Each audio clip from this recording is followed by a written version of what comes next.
बहादुर अग्निशामक। एक दिन वह 100 मीटर की ऊंचाई से गिरी।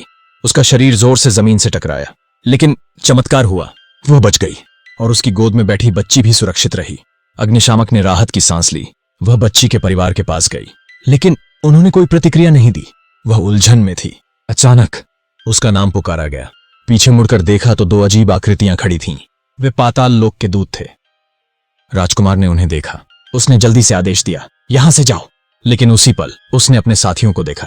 वे छाती पीटते, पैर पटकते उसे बचाने की कोशिश कर रहे थे। उनकी चीखें उसका दिल तोड़ गईं, पर दूतों ने कोई समय नहीं दिया।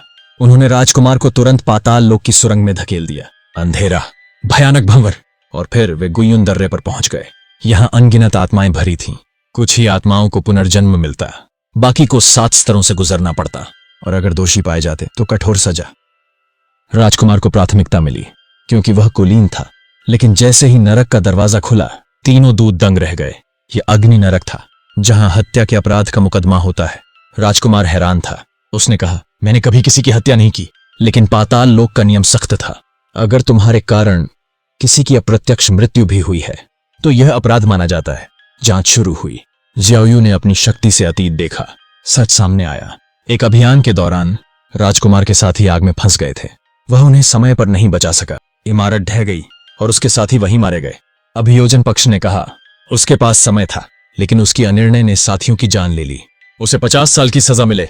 लेकिन बचाव पक्ष ने कहा उसने अपनी जान जोखिम में डालकर 9 लोगों को बचाया।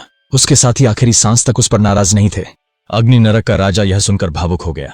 उसने कहा, यह सच्चा अग्निशामक है, इसका दिल निर्मल है।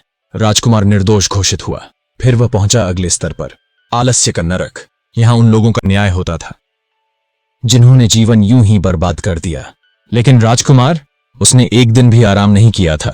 दिन रात मेहनत की, लोगों को बचाया, बीमार मां और छोटे भाई का सहारा बना।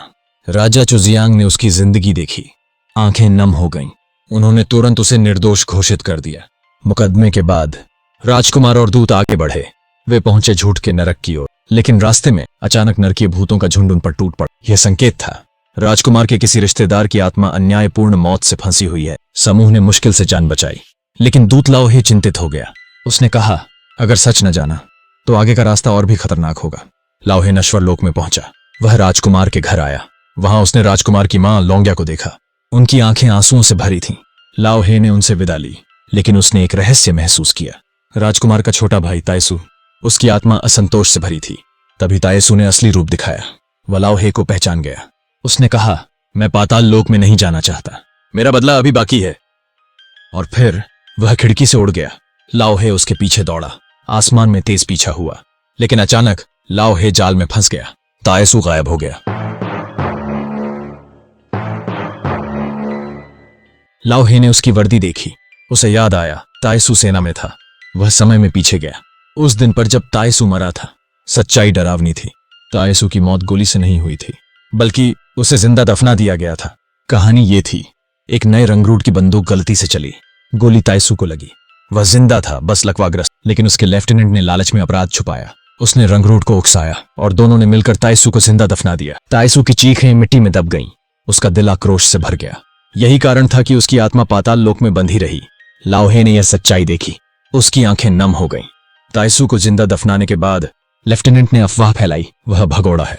उसके घर पर छापा भी डाला गया। मां पहले ही बड़े बेटे की मौत से टूटी हुई थी। अब छोटे बेटे के गुम होने ने उसे तोड़ दिया। दूसरी तरफ रंगरूट अपराधबोध से जल रहा था। वह बैरक छोड़कर भटकता रहा। दिन रात तायसु की याद सताती रही। उसने शराब में डूबकर अपना दर्द भुलाने की कोशिश की।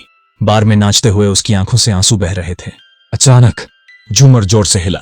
ऊपर तायसु की आत्मा मंडरा रही थी। उसका इरादा साफ था, रंगरूट को कुचल देना। लाओहे ने तायसु की आत्मा को पुकारा। उसने कहा, तेरे साथ अन्याय हुआ है, लेकिन बदला तुझे शांति नहीं देगा। तायसु की आत्मा कांपी। उसकी आंखों में आंसू छलक पड़े। वह चुपचाप अंधेरे में खो गई।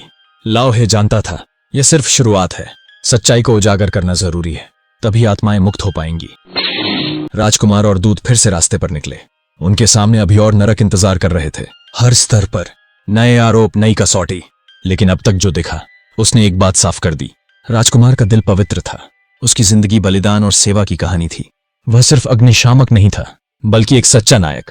आगे जो भी हो, उसकी आत्मा की रोशनी हर अंधेरे को मात देने वाली थी।